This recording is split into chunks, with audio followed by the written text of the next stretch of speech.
Olá, pessoal, tudo bem? Boa noite. É um prazer tê-los aqui para mais uma aula. Hoje nós vamos falar a respeito da psicogênese da língua escrita e vamos entender um pouquinho a respeito do percurso evolutivo que a criança constrói para a compreensão do funcionamento do sistema de escrita alfabética. Então, pessoal, como nós vimos, né, como vocês puderam observar, no nosso primeiro ciclo de estudos, nós realizamos uma análise mais voltada para o alfabetizar letrando na educação infantil.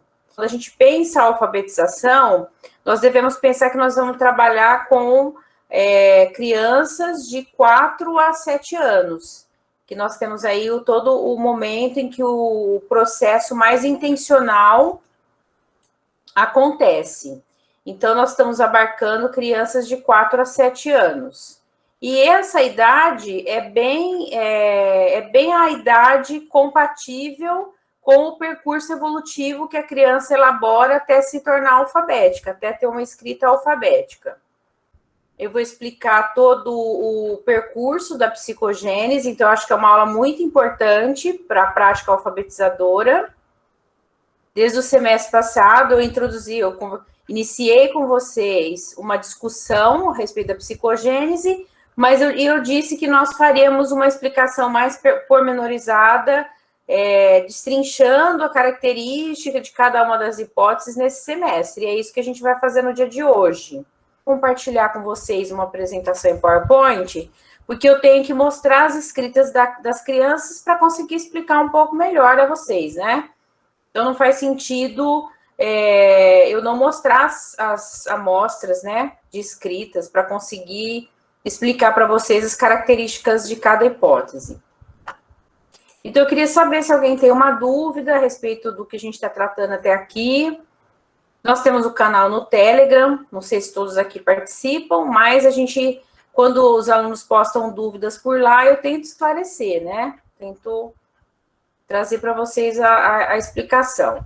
Uma coisa também que, esses dias eu postei bastante lá, acho que vocês estão achando, eu sou a Tiete da Magda Soares, né? Eu enviei a vocês várias palestras, lives que estão acontecendo, e a maioria com a participação da Magda Soares, e eu acho interessante a gente participar desse momento, porque ela está com 88 anos, e esses dias eu estava conversando com umas pessoas, ela começou a fazer um trabalho de alfabetização há 12 anos atrás, numa cidade pequena, chamada Lagoa Santa, lá de Minas Gerais, e ela está com 88, ou seja, nos idos dos seus 76 anos, ela iniciou um trabalho, ela voltou para a sala de aula de alfabetização e foi conduzir um trabalho de formação de professores. E ela até comenta que ela foi, na verdade, aprender, né? Porque ela teve a oportunidade de revigorar todas as questões teóricas que ela tinha estudado durante anos, né? Ela sempre foi muito ativa, e eu fico pensando, né? A pessoa com 76 anos volta para a sala de aula, busca conhecimento, busca uma pesquisa e ela vai publicar agora na semana que vem, 16 de setembro, ela vai sair um livro publicado dela referentes a esses 12 anos dela de prática de alfabetização. É um livro chamado Alfaletrar, que é bem... eu já encomendei, né? Eu fiz na pré-venda, eu já comprei. Não sei dizer, não manuseei ainda, mas eu acredito que seja muito bom, né? Ela comenta que vai ser um livro muito prático. Então, para todo mundo aí que gosta, que está envolvido aí com a alfabetização, é uma excelente aquisição, tá?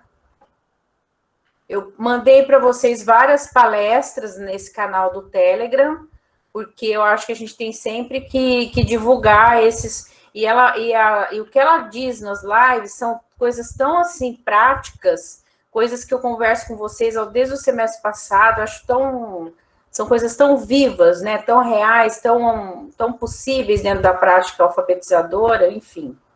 Então, a gente queria ouvir vocês um pouquinho, se vocês tiverem alguma dúvida, quiser falar alguma questão. que aí depois eu vou abrir o PowerPoint, aí acabo compartilhando a tela e depois eu não consigo visualizar o chat. Então, se vocês quiserem falar por microfone, ou abrir câmera, ou escrever no chat, eu vou dar esse tempinho para vocês agora. Ninguém tem nenhuma dúvida? Alguém tem alguma pergunta, gente? A Neide coloca, né? A Magda nos anima porque, como você disse, aos 76 anos, ela foi para a sala de aula e eu estou com 51. Nossa, Neide, está na flor da idade, imagina. Eu estou com 46 e aí eu voltaria fácil para a sala de alfabetização. Aliás, farei isso agora. Nós vamos ter um programa na faculdade e nós vamos fazer chama PIBID, que é um programa de iniciação à docência. E nós vamos implementar aqui no município de Batatais. Eu moro em Ribeirão Preto, né? Mas nós vamos implementar mas a instituição é em Batatais, então nós vamos implementar no município. E aí eu vou voltar para a sala de aula, porque eu vou fazer eu sou coordenadora institucional e diária de todo o claretiano, né? E aí esse programa é da CAPES. Então, nós concorremos no processo seletivo da CAPES e nós conseguimos aí, vamos começar esse projeto. Esse projeto, provavelmente, nós vamos fazer um período de formação agora no finalzinho do ano e começaremos o ano que vem. Então, eu vou voltar para a sala de aula com muito gosto, né? Com muita alegria. Eu saí por um tempo, né? Porque a gente vai para o ensino superior e acaba desligando um pouco, né? A gente acaba assim, a gente tem a oportunidade de vez em quando, mas não é a mesma coisa de você estar lá diariamente, né? O diário é diferente. O todo dia, a rotina, você entender que tem várias dificuldades, né? Que interferem no nosso trabalho. Uma coisa é você pensar num planejamento redondo, né? Outra coisa é você estar lá no dia a dia entendendo as diversidades. Então, eu acho bem legal a oportunidade de você estar na sala de alfabetização. Mas, para estar na sala, é importante a gente ter formação, né? E como a Magda coloca, uma informação mais prática, porque eu acho que uma coisa que ela questiona muito, todas as lives dela mencionou isso, que os cursos de formação precisam ter a formação teórica e precisam ter esse olhar para a prática. Eu não sei se vocês perceberam isso do ciclo 1, mas as leituras são bem mais...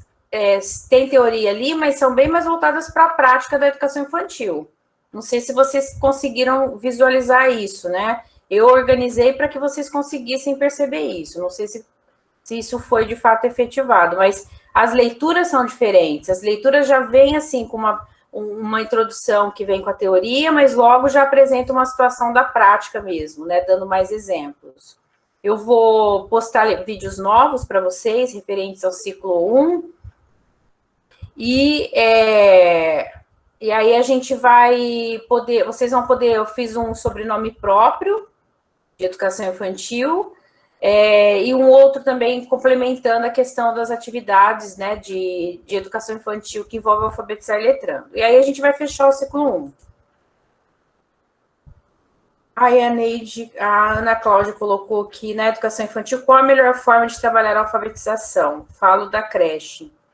Então, Ana Cláudia, eu não sei se você chegou a dar uma olhada nos vídeos que eu organizei para vocês, e lá eu coloco cada uma das situações didáticas, desde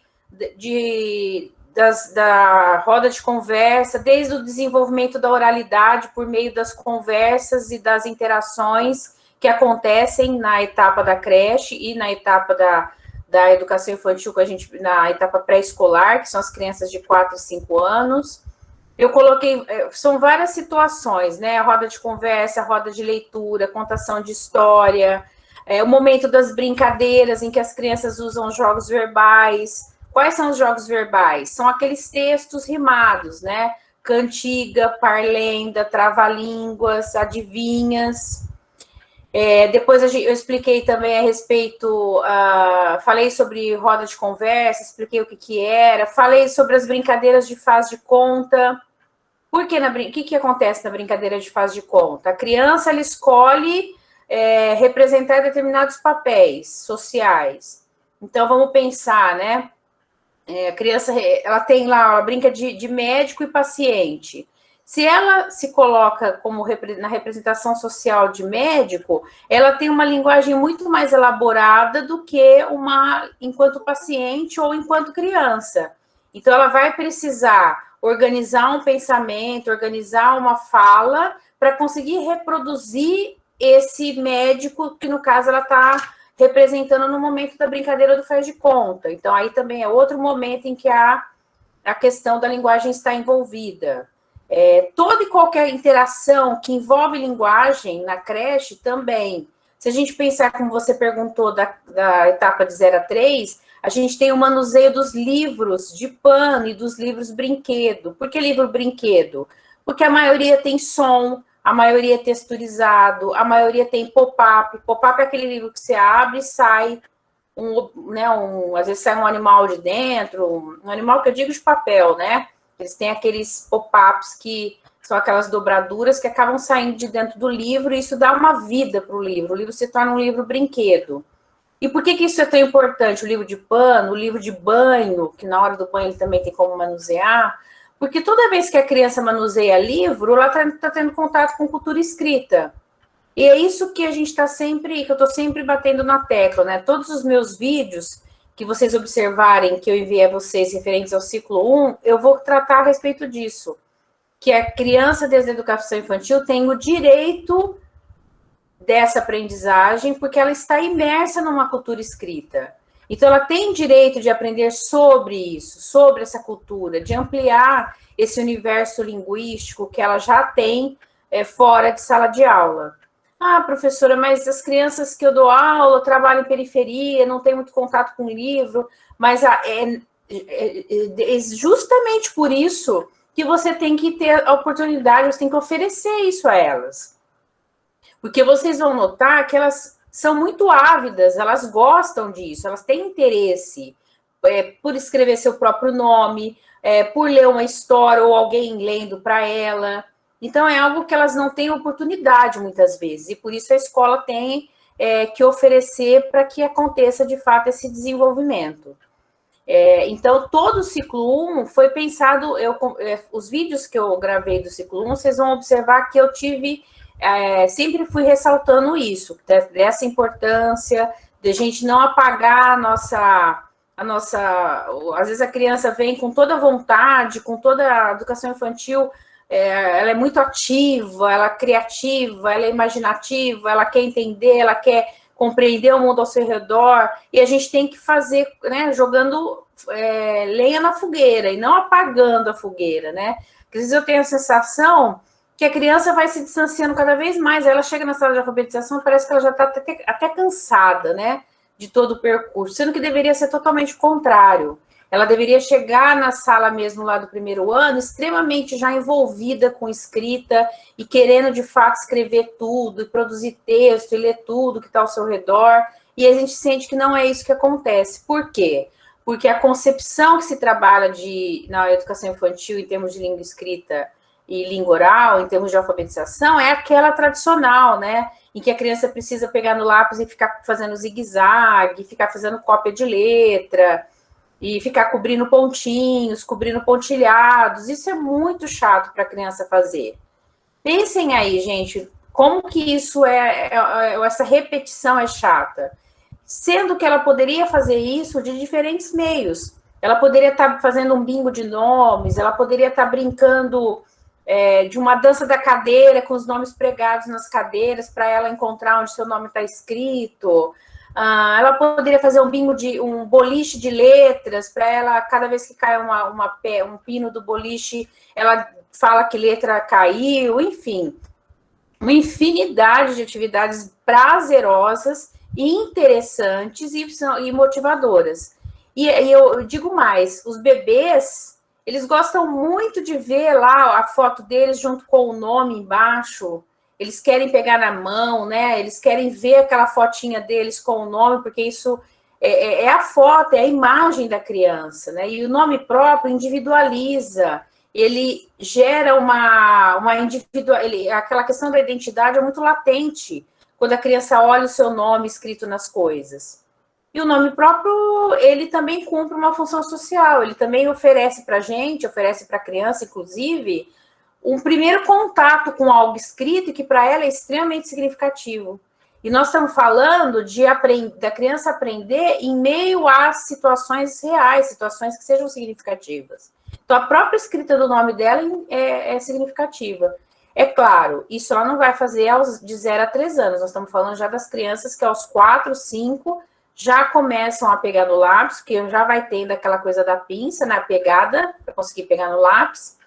Já adquiriu esse tipo de coordenação motora e já consegue segurar o lápis para conseguir traçar uma letra. E não daquela forma como a gente imagina, que é chato, que é cansativa, que é ficar fazendo cópia.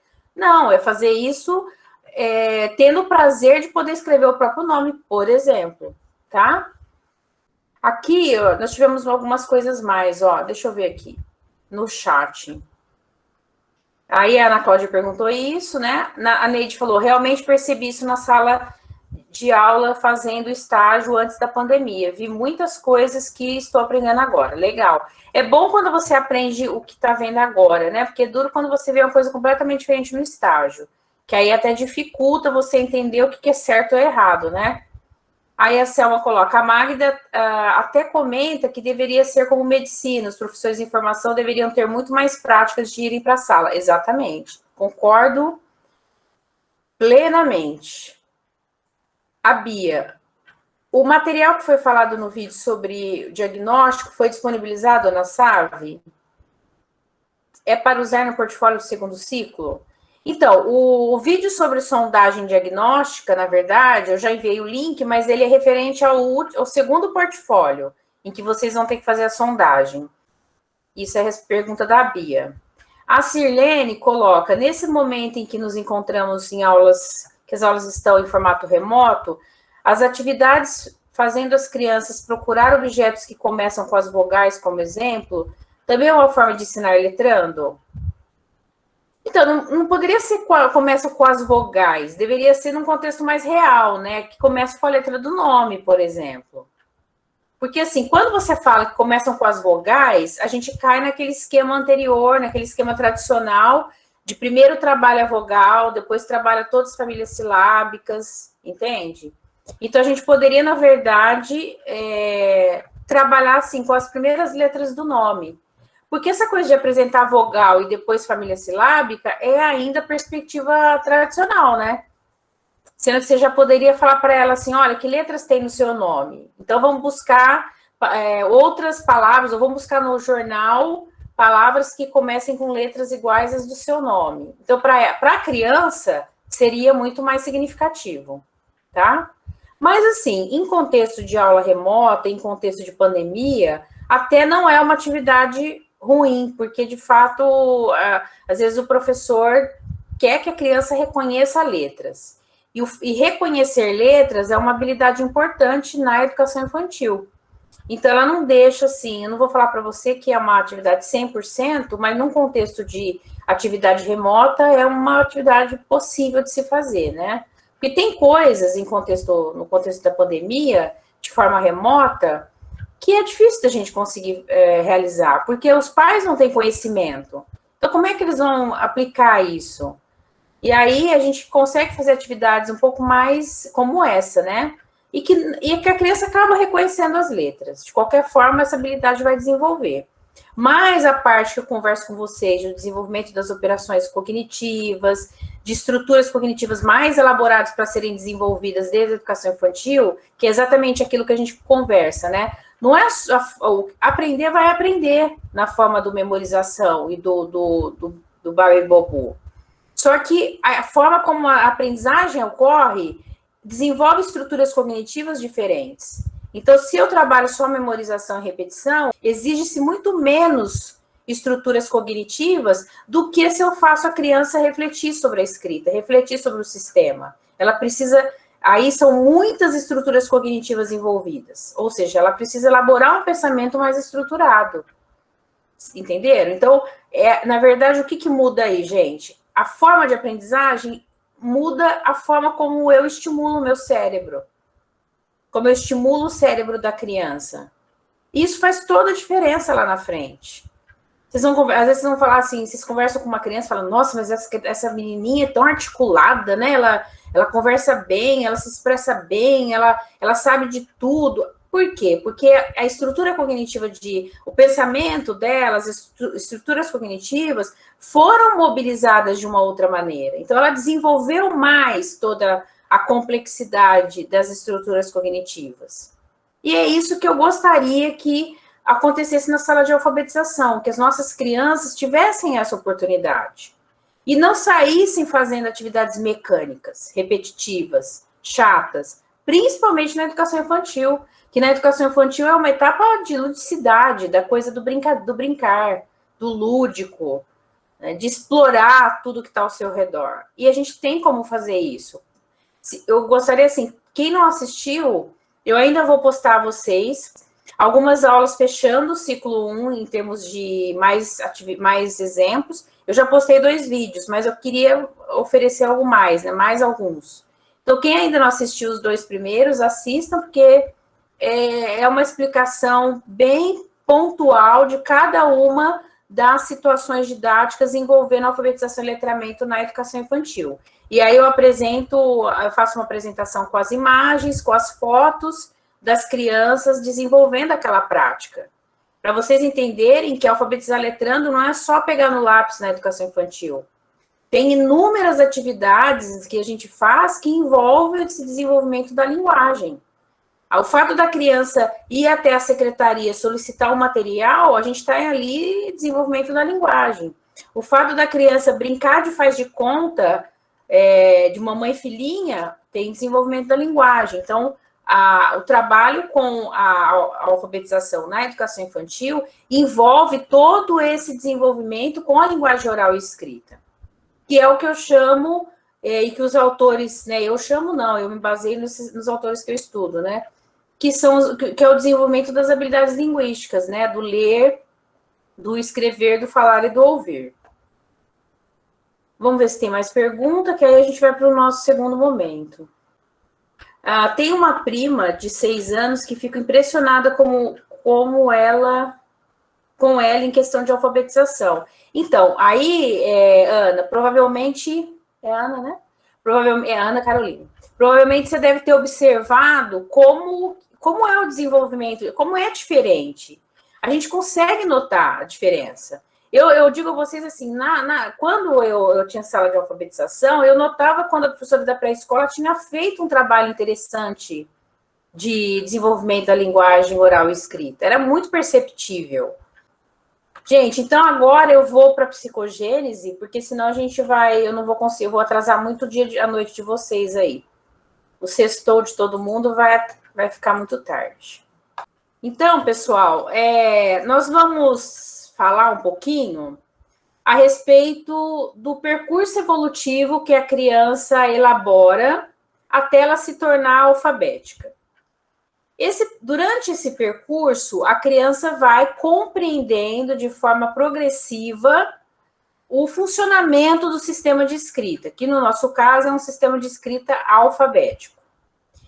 É importante a gente destacar que esse percurso evolutivo de apropriação do sistema, ele foi estudado e ele foi apresentado por diferentes autores. Então, se vocês pegarem, por exemplo, Luria, existem uns 4 ou 5 autores que fizeram, né, uma pesquisa e acabaram consolidando esse percurso evolutivo que a criança relabora até se tornar alfabética. E a gente vai poder notar que é bem próximo do construído pela Ferreira e pela Teberoski. E nós temos no Brasil uma adesão maior aos estudos e à pesquisa da Emília Ferreira e da Ana Teberoski. E é por isso que a gente usa esse referencial. E se vocês observarem vários concursos públicos, né, no país afora, a referência Ferreira e Teberoski é uma referência comum. E nós utilizamos no Brasil esse referencial para poder compreender essas ideias que as crianças constroem até se tornarem alfabéticas, tá? Então, e que elas denominaram como psicogênese da língua escrita, traduzido aí para a versão do Brasil. Para a gente poder contextualizar a psicogênese da língua escrita, a gente precisa primeiro entender um pouco o que é a psicogênese, né? Eu falo muito para vocês a respeito de percurso evolutivo, que eu até gosto muito disso, porque quando a gente fala em percurso, já vem essa ideia de linha, né? E evolutivo, a gente vai tendo essa ideia de uma aprendizagem crescente. E é exatamente isso, a psicogênese é esse caminho que a criança percorre, desde uma escrita muito inicial até ela conseguir chegar numa escrita alfabética, que é uma escrita em que ela já compreendeu, ela já se apropriou da língua escrita, ela já compreendeu o funcionamento do sistema de escrita. Essa pesquisa foi realizada pela Emília Ferreiro, que é uma autora argentina, e pela Ana Teberoski. E elas resolveram realizar a pesquisa em função do alto índice de evasão e repetência que existia na década, né, dos anos de 1970 e 80, e aí elas começaram a investigar por que as crianças tinham tanta dificuldade, né, em aprender a ler e escrever.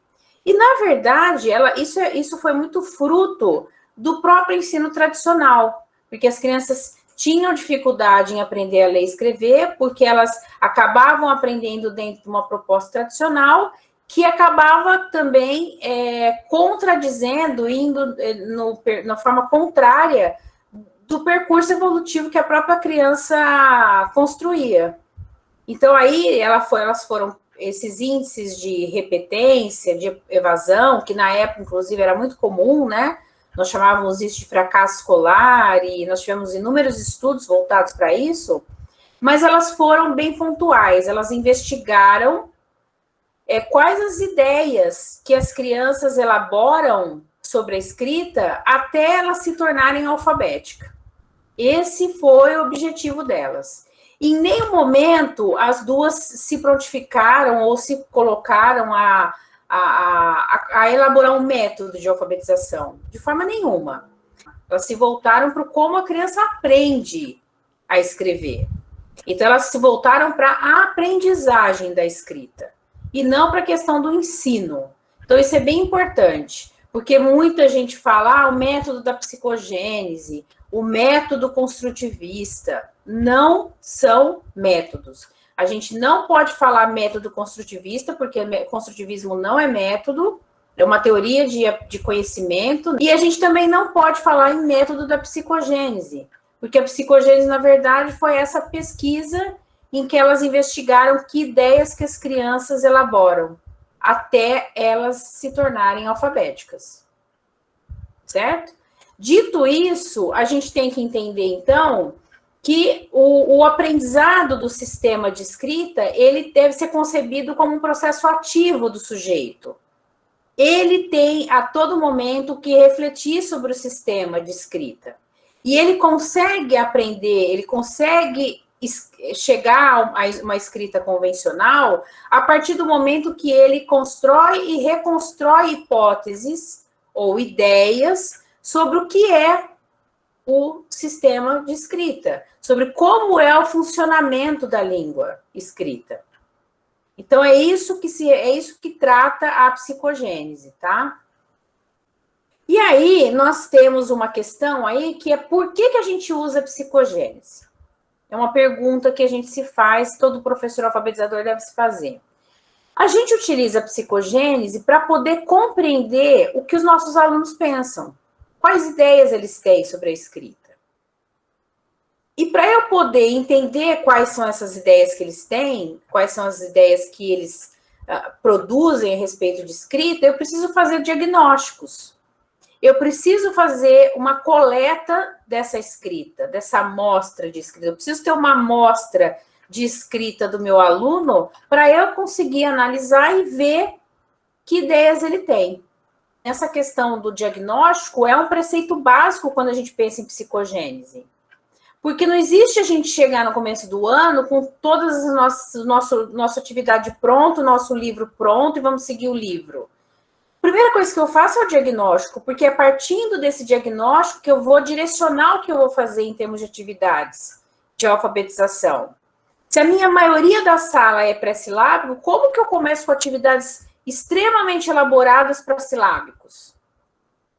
Então, é por isso que o diagnóstico é tão importante, para eu entender que realidade que eu tenho de aluno, que conhecimentos de escrita eles têm, ok? Para entender esse percurso evolutivo, eu rascunhei com vocês aqui, eu fiz um rascunho de uma sequência de aprendizagem rápida, nós vamos ainda retomar cada hipótese, mas só para vocês entenderem a sequência, como é que funciona. Primeira coisa que a criança acha, que escrever é desenhar. Então, o percurso dela começa nesse momento, em que ela acha que a escrita é o desenho. Essa é a representação simbólica que ela faz. No segundo momento, ela já mistura letras e números. Então, ela acha que ela pode colocar qualquer letra, de qualquer forma, e aí ela põe letras e números. Mistura número e letra, porque ela não sabe ainda que letra serve para escrever e número para quantificar. Então, ela mistura tudo. Terceira estágio do percurso, ela só usa letras. Só que ela usa a quantidade de letras em função da característica do objeto ou da coisa que está sendo representada. E a gente chama isso de realismo nominal, que eu vou explicar para vocês também mais para frente na apresentação o que é. Nesse percurso, no quarto momento, ela já usa a quantidade de letras baseado na quantidade de pautas sonoras. Quando eu digo pautas sonoras, eu estou dizendo sílabas, porque eu estou dizendo que cada vez que eu abro a boca, eu tenho uma emissão sonora. Então, eu tenho uma pauta sonora aí. Para cada pauta sonora, para cada sílaba, para cada vez que eu abro a boca, a criança acha que tem que pôr uma letra. E aí, a gente chegou no quarto momento desse percurso. E no último momento do percurso, que é quando ela já escreve alfabeticamente, que aí ela usa as letras necessárias para compor os fonemas e compor a escrita convencional, tá? Chegamos aí no percurso que eu falei para vocês. Esse percurso, ele acontece em função do desenvolvimento psicogenético. E aí, a gente tem uma aprendizagem muito inicial até chegar numa escrita convencional, que é uma escrita ortográfica. O que eu quero esclarecer aqui para vocês? O percurso original, evolutivo, lá da Ferreira e da psicogênese, ele termina na hipótese alfabética. E ele começa na hipótese pré-silábica. Então, vejam bem, ó. Ele começa aqui na hipótese pré-silábica e termina na alfabética. Então, nós temos aí, na verdade, as crianças pré-silábicas, silábica, silábico-alfabética e alfabética. Na verdade, são 3 níveis e um nível intermediário. Por que são 3 níveis, Alessandra? Pré-silábico é o primeiro, silábico é o segundo, alfabético é o terceiro. E o silábico alfabético é um nível que elas chamaram de intermediário. Tá? Bom, e por que agora tem esse percurso evolutivo sendo apresentado? Porque as coisas, a gente tem uma evolução, a gente tem estudos acontecendo, e se a gente considerar que o estudo da psicogênese é dos anos, no Brasil foi publicado em 85, nós temos aí, então, 35 anos de publicação no Brasil. Então, é lógico que muitos autores acabam se apropriando desse estudo teórico e agregando informações importantes. E hoje nós temos essa configuração aqui. Nesse percurso, a gente tem, desde o momento da fase icônica ou pictórica, que é a fase do desenho. Então, se você pede para a criança escrever peteca, ela faz esse desenho aqui embaixo, ó, que é o desenho da peteca. Então, ela representa pelo próprio desenho do objeto. Essa é a representação simbólica dela. Na garatuja, se eu peço para ela escrever peteca, ela faz essa escrita aqui. O que é essa escrita? É uma escrita imitando uma letra cursiva, imitando a letra cursiva do adulto, que a gente chama de garatuja. Isso é garatuja dentro da nomenclatura de percurso de evolução da escrita, tá? Porque se a gente falar de desenho, a gente também vai ter garatuja lá no desenho. E, aliás, isso é oriundo das hipóteses que a criança elabora a respeito do desenho, que é um outro assunto que, no caso, não é assunto para nossa disciplina, né? É mais voltado para o ensino de artes. E aí aqui a gente tem a hipótese pré-silábica, em que a criança já usa letras. E ela usa letras aleatórias. E muitas vezes as letras que ela utiliza são letras referentes à escrita do seu nome, porque são letras que ela já conhece, e reconhece, por isso que ela acaba usando aqui. O pré-silábico, ele usa letras aleatórias, e nós vamos ver as características depois, quando eu for mostrar cada hipótese separadamente. O silábico sem valor, ele atribui uma letra para cada sílaba. Então, o que a gente vê?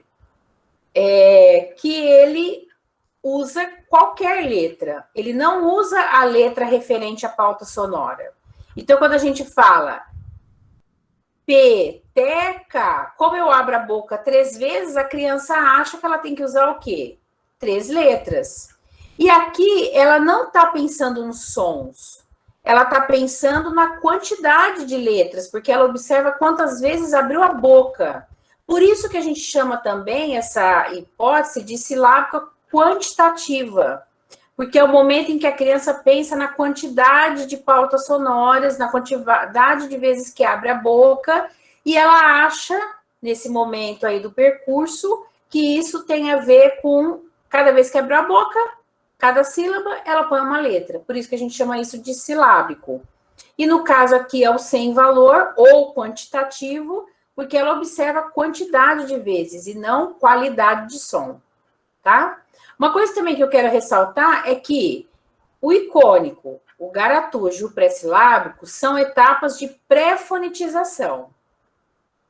O silábico sem valor, com valor, o silábico alfabético e ortográfico é o período de fonetização que a criança tem. O que é isso, professora? O pré-fonetização é quando a criança não sabe que a escrita representa a fala. Então, ela é antes de fonetizar, é antes de entender a questão da relação grafema-fonema. E o silábico é o período de fonetização, ou seja, ela já entendeu que a escrita representa o que a gente fala, que a escrita, que os grafemas representam sons, que são os fonemas. Ok? E o silábico com valor, a gente chama de silábico qualitativo. Por quê? Porque ele já observa a questão da qualidade sonora, da qualidade fonológica. Então, aqui a gente vê que a criança usa exatamente as letras de cada pauta sonora. Ó, P, T, K. A criança usa P, E, K. Então, para cada pauta sonora, ela representa com uma letra. É extremamente lógico esse raciocínio.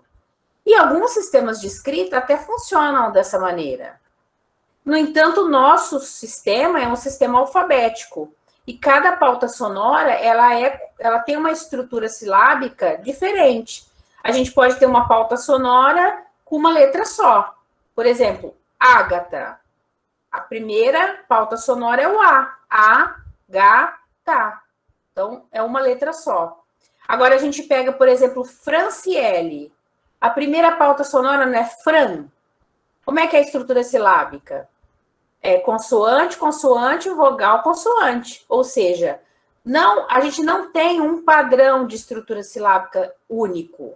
Então, isso dificulta para a criança entender, porque ela tem que perceber que cada pauta sonora é estruturada, existem diferentes estruturas silábicas que vão organizar cada pauta. E isso só quando ela se torna alfabética que ela vai compreender isso.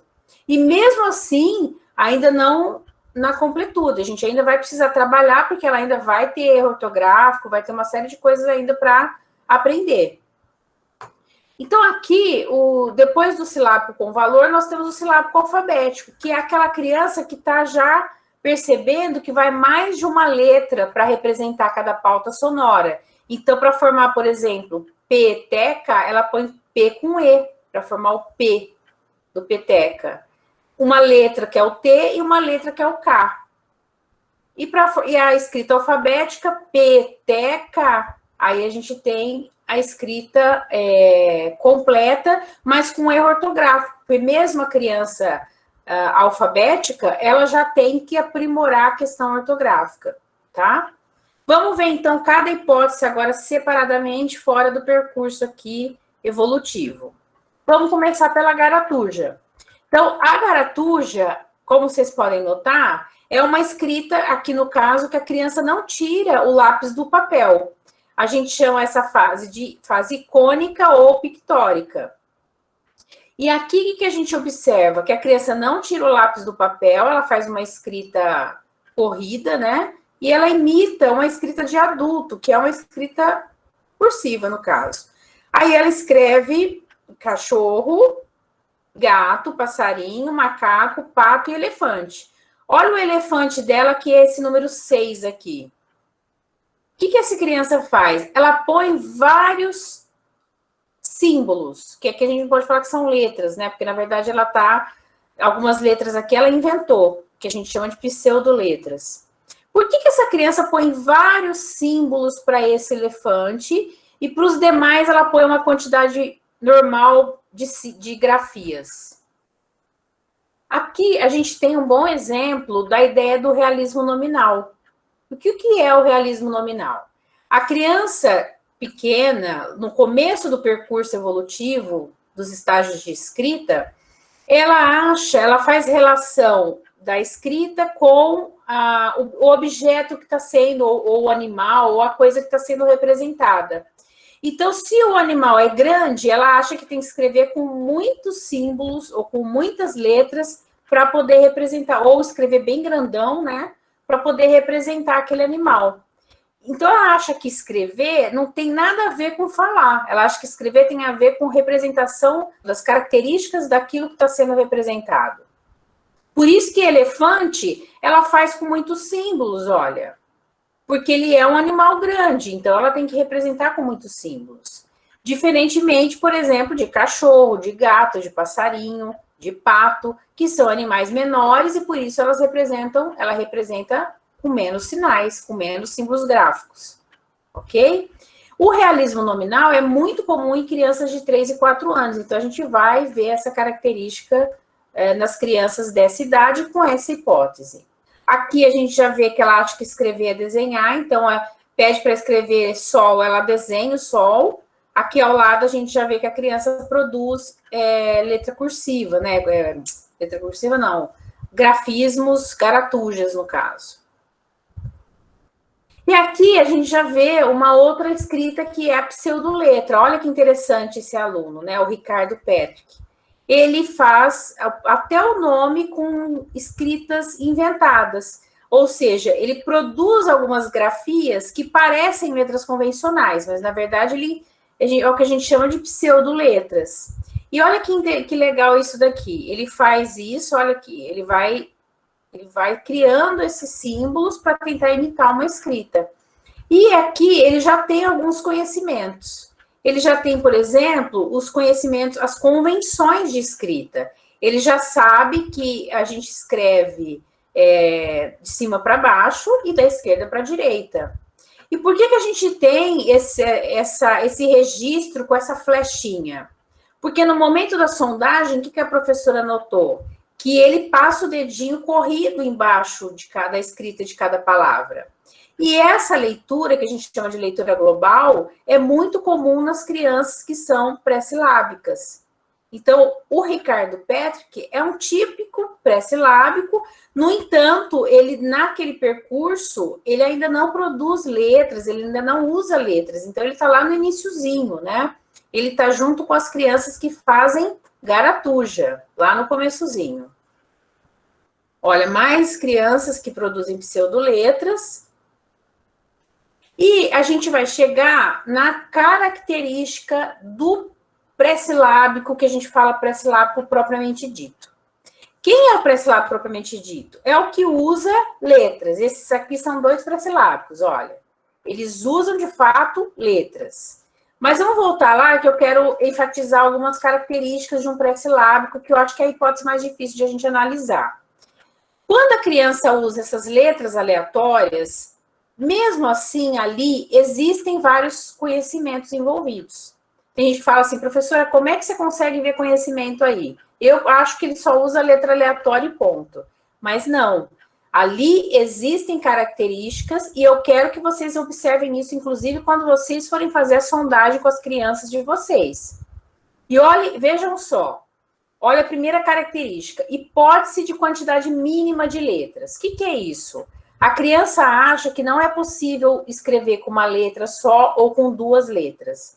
E hoje a gente tem uma hipótese de entre 3 e 4 letras. E se a criança tiver um nome muito grande, já souber escrever seu nome, por exemplo, Gabriela, ela vai ter uma quantidade mínima maior ainda, né? Entre 4 e 5 letras. Mas o que ela acha? Ela acha que para algo estar escrito, precisa ter um mínimo de letras, pelo menos entre 3, 4, 5 letras. Essa é a ideia que ela tem, é a hipótese que ela tem nesse momento em que ela é pré-silábica.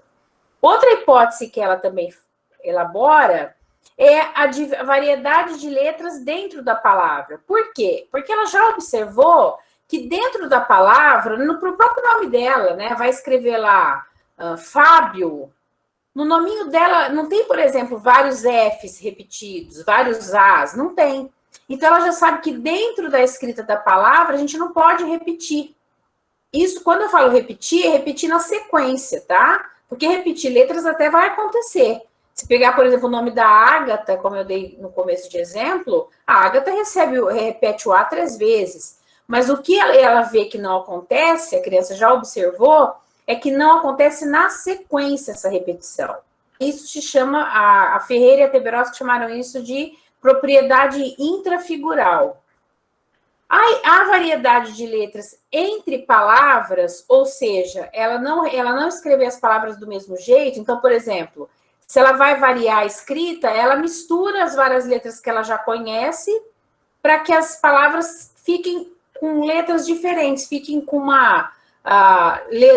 um formato de letras diferente. Deixa eu mostrar para vocês, ó. Olha o Fábio. Ele foi escrever ele usou só a letra do nome dele. Ele foi escrever brigadeiro, ele usou A, B, I, O, E. Ele foi escrever pipoca, o que ele sabe? Que palavras diferentes são escritas diferentes. Então, ele sabia que ele não ia poder escrever do mesmo jeito. Aí, o que ele fez? Ele pegou as mesmas letras, mas colocou em ordem diferentes. Em ordens diferentes, para poder garantir que aquela palavra teria sido escrita. Então, voltando lá, essa variedade de letras entre palavras, o fato da criança saber que a ordem, a quantidade, ela misturando, as palavras diferentes são escritas de formas diferentes, isso é ter essa variedade de letra entre palavras. Essa é uma propriedade que as autoras chamaram de interfigural. Outra hipótese que a criança aventa, que a criança elabora, é a ideia dela usar a quantidade de letras ou o tamanho da letra vinculado à característica do objeto que está sendo representado, que é o que eu acabei de falar a vocês do realismo nominal. Então, ela pensa dessa maneira porque ela acha que escrever está relacionado com a característica do objeto e não com a fala. Ok? E esse é um pensamento próprio de um pré-silábico.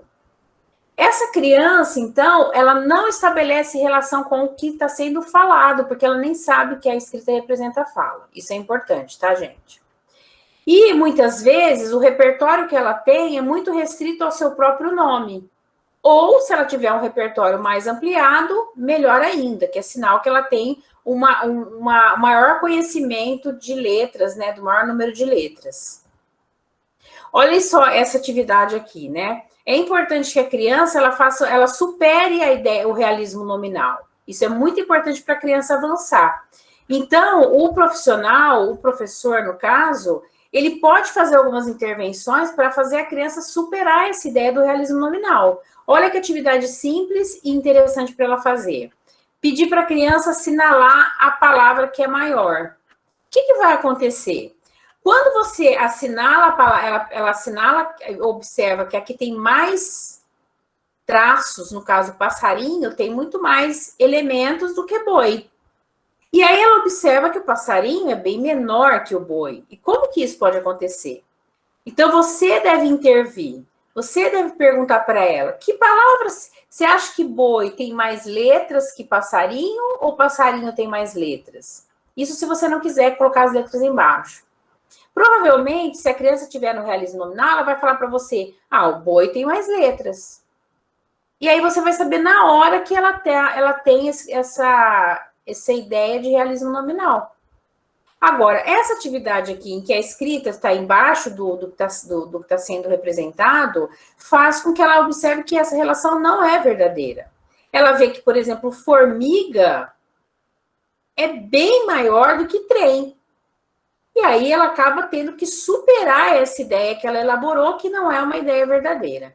E é muito importante que o professor faça uma intervenção para falar para ela, para mostrar para ela que essa ideia que ela elaborou não é verdadeira. Porque aí ela vai ficando mais próxima de entender que o que se escreve é o que se fala. E esse é todo o nosso trabalho, quando a gente está com pré-silábico, é totalmente voltado para fazer a criança compreender isso. E para ela compreender que a escrita representa a fala, ela vai precisar ter superado a ideia do realismo nominal, com certeza. Certo? Aqui, então, a gente tem duas escritas pré-silábicas. Olha a Bárbara que interessante. Ela não tem um repertório restrito ao nome, ela tem um repertório maior do que ela usa letras que vai além do nome. São letras aleatórias, mas letras que vão além do seu nome. Isso é importante. O repertório dela é maior. Isso, gente, que eu estou falando com vocês agora é uma caracterização de escrita, tá? É dessa forma que vocês vão caracterizar a escrita de vocês quando vocês realizarem a sondagem. Então, vejam só. Primeira coisa que vocês vão olhar, o repertório é maior do que, não é restrito ao nome próprio, é maior, é mais ampliado. Ela escreve, olha só, diretor, escola, classe, giz, a criança foi na escola. Cada palavra ela escreve de um jeito, e ela escreve numa ordem de letras. Então, ela tem as duas coisas, ela tem variedade de letras dentro da palavra e variedade de letras entre a escrita de cada palavra. Ou seja, ela já entendeu que palavras diferentes são escritas de forma diferente. Então, ela acaba repetindo letras, mas ela faz isso em ordem diferente, para as palavras ficarem escritas de forma diferente. Certo? Se vocês observarem, a Bárbara provavelmente faz uma leitura global, porque todo pré-silábico, ele não faz relação com os sons da fala. Então, se você pedir para a Bárbara ler, provavelmente ela vai passar o dedinho embaixo e vai falar, diretora, de uma forma global, corrida. E é até interessante que vocês possam indicar com essa flechinha, assim como a gente está vendo na escrita do Fábio. Porque essa é uma flechinha que representa essa leitura global, que é quando a criança passa o dedinho embaixo e não estabelece relação alguma com a fala.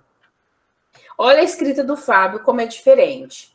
O Fábio, ele já sabe escrever seu nome, mas o repertório de letras dele não é restrito ao seu nome. O repertório de letras dele é restrito ao seu nome. Ele não usa letras que não estejam no seu nome. E ele tem variedade de letras dentro das palavras e também tem variedade de letras na escrita de cada palavra. Ou seja, ele varia a ordem das letras para as palavras serem escritas de forma diferente, porque ele já entendeu que palavras diferentes são escritas de forma diferente. Outra coisa que tanto a Bárbara quanto o Fábio têm é a orientação, que é a convenção de escrita. Eles já sabem que escreve-se de cima para baixo e da esquerda para a direita, que esse também é um outro conhecimento que eles já têm aqui. E a leitura deles é uma leitura global. Então, essas são todas características de um pré-silábico. Aqui, a gente já entra na escrita silábica. O silábico, o que ele faz? Ele já sabe que a escrita representa a fala.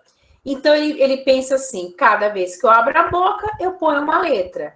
E esse, no caso, que está aqui do lado, essa escrita que está aqui ao lado, é uma escrita sem valor sonoro, porque ele não usa exatamente as letras que compõem cada pauta sonora. Olha só, borboleta. Essas letras que a criança usou não tem nada a ver com as letras que são utilizadas em cada sílaba. Bor, ele usou E. Bo, ele usou I. Le, ele usou N. Tá, ele usou M.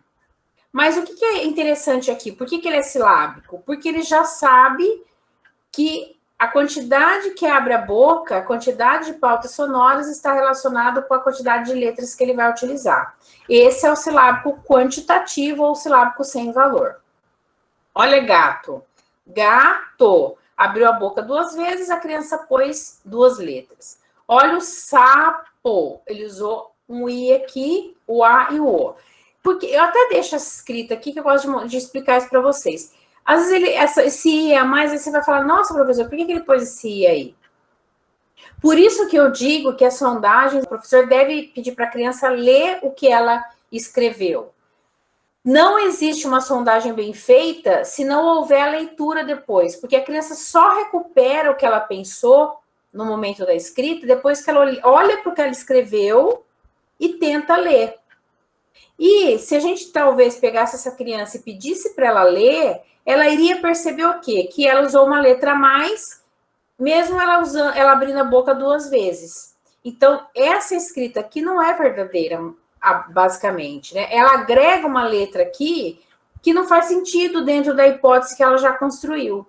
Então, eu não estou querendo afirmar isso, porque eu não fui eu quem fiz essa sondagem, mas eu só estou querendo dar como exemplo para vocês que muitas vezes acontece isso, né?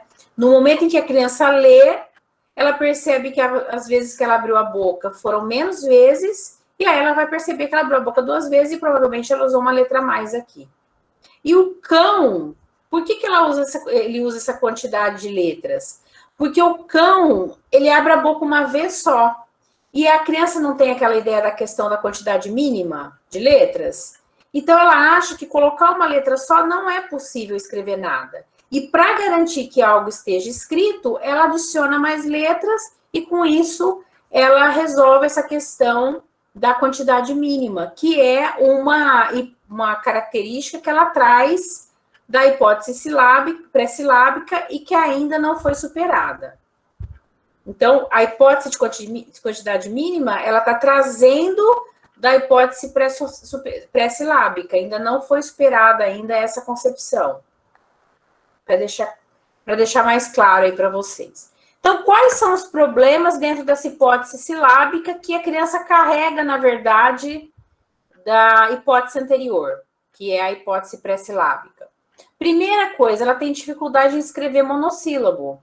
Por quê? Porque ela acha que abriu a boca uma vez, não é possível pôr uma letra só, porque ela não aceita a ideia de que é possível escrever com 1 ou 2 letras, que são os monossílabos. E isso está relacionado com a ideia da quantidade mínima de letras. Ela acha que para escrever tem que ter entre 3, 4, 5 letras. Outra coisa também que ela não aceita é, como ela tem essa ideia de variedade de letras, ela não acha que é possível, dentro de uma mesma palavra, eu ter repetição. Eu escrever batata e usar A e A. Só que vejam bem, se ela é uma silábica com valor, ela não poderia usar o A e A para representar batata?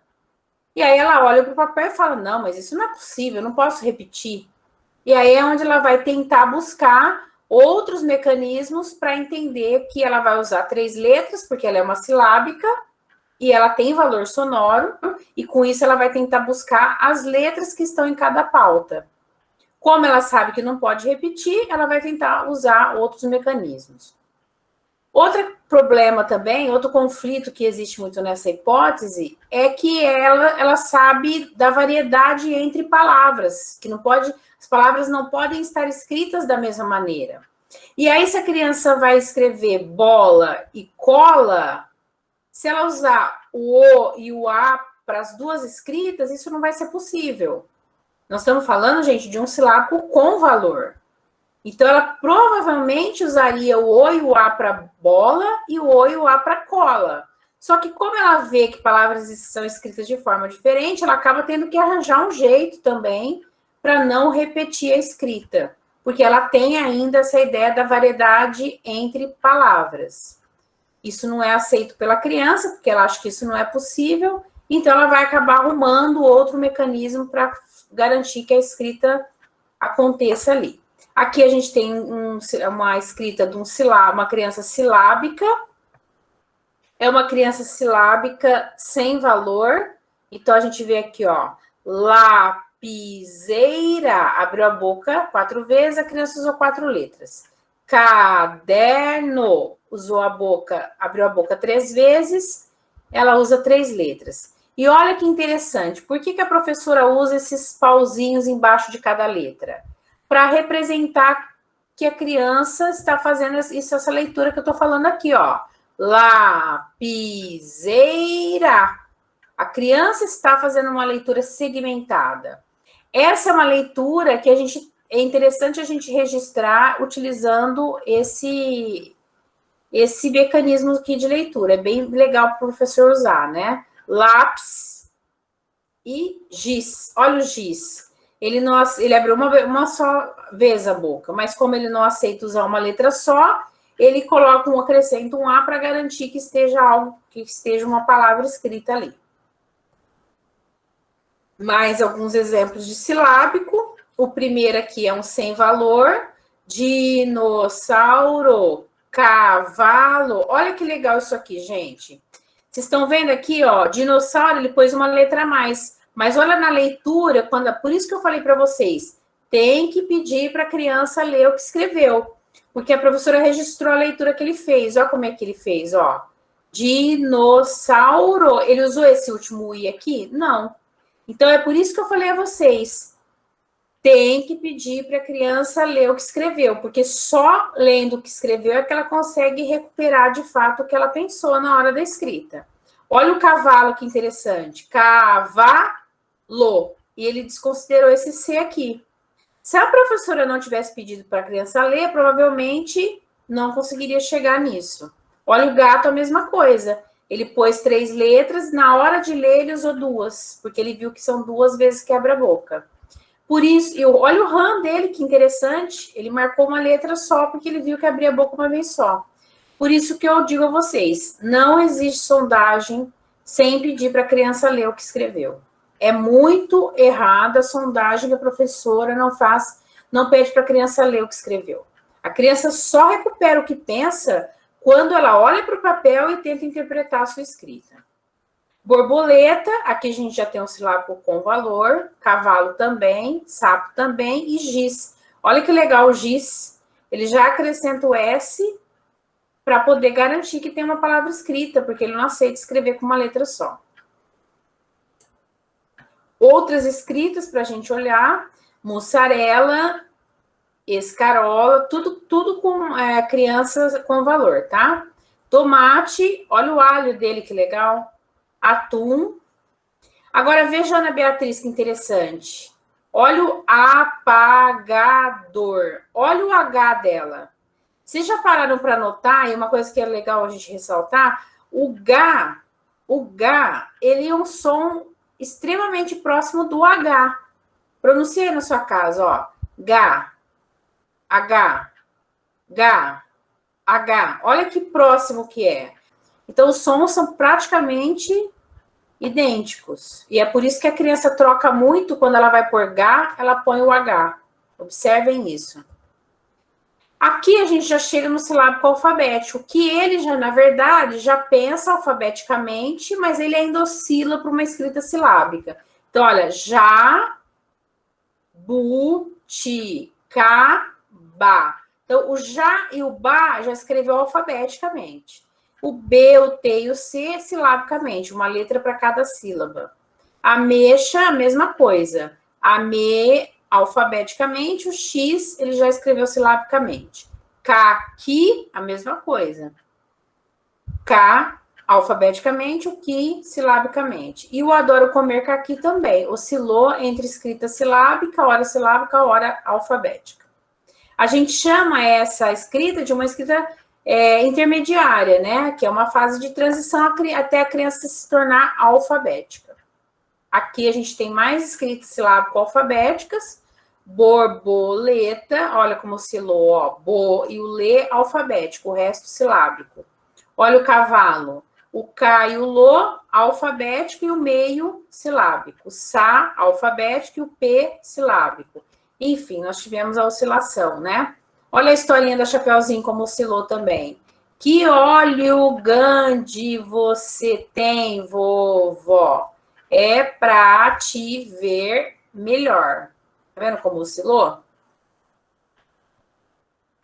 A escrita alfabética, então, chegando no fim do percurso, é quando a criança já compreendeu o funcionamento de escrita. E ela já está escrevendo próximo a uma escrita, e a gente chama isso de uma escrita convencional. A gente fala em escrita convencional, mas não significa uma escrita que não tem ainda questões a resolver. A criança ainda vai apresentar problemas ortográficos, vai apresentar questões de acentuação, ortografia já falei, né? Acentuação, segmentação, letras maiúsculas, letras minúsculas, paragrafação, pontuação, e ela ainda vai precisar trabalhar tudo isso. Então, vamos ver algumas escritas alfabéticas para vocês entenderem o que eu estou falando. Olha só a Aline, ó. Papagaio, dinossauro, olha o problema ortográfico aqui. Tatucinho, ó, seria tatuzinho, né? Olha a ortografia. Jacaré, faltou o acento. O urso, está escrito correto. O cão, ele escreveu com U, ou seja, ele escreve do jeito que fala. Então, é uma relação direta de grafema-fonema. Então, a criança comumente escreve do jeito que fala. Ó, o leite. Escreveu assim porque é o jeito que ela fala, que ela faz a pronúncia. Olha, o urso é fofo. Não tem segmentação. A criança escreve tudo emendado, tudo junto. Então, a segmentação é algo também que a gente vai precisar trabalhar com essa criança. Camiseta tem problema ortográfico, leite também, porque ela escreveu do jeito que fala, casa também, e o fez, olha o fez, exatamente do jeito que fala. Futebol, do jeito que fala, vovô, caminhão, jacaré, televisão, agora. Vocês estão percebendo, gente? A criança ela ainda não está escrevendo perfeitamente. Ela já é alfabética, já tem uma escrita convencional, mas a gente ainda tem coisas para trabalhar aqui e resolver. Olha esse texto que eu pus para vocês observarem, ó. Não tem pontuação, não tem paragrafação, letra maiúscula, letra minúscula. Então, tem vários erros ortográficos. Então, essa é uma criança alfabética que ainda nós vamos precisar trabalhar muitas questões para ela ter uma escrita totalmente ortográfica.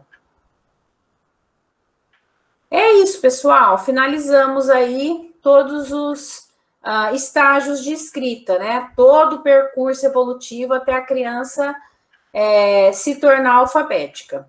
Eu acho que a forma mais legal de você, de fato, saber se você compreendeu essas características todas é você olhar para uma escrita, olhar para uma amostra e tentar caracterizar. Eu acho que isso é o mais interessante. Eu vou mandar para vocês um texto que fui eu que elaborei, explicando as características de cada uma das hipóteses de forma mais enxuta, diferente dos textos que são indicados para leitura, né? Eu vou mandar isso como um texto complementar. E se essa aula vai ficar gravada, se houver alguma dúvida, seria interessante, né? Vocês retomarem a aula para poder lembrar de todas essas características que eu pontuei.